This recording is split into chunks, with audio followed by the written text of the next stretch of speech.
Ayaw pagduha-duha sa imong kinabuhi, kung unsa ang padulngan sa imong kapalaran.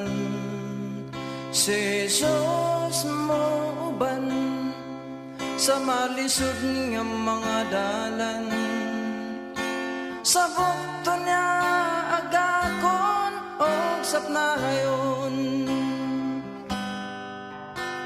Ayaw kalibugi ang imong kaugmaon, si Jesus lang sangpita kay siya duol pa.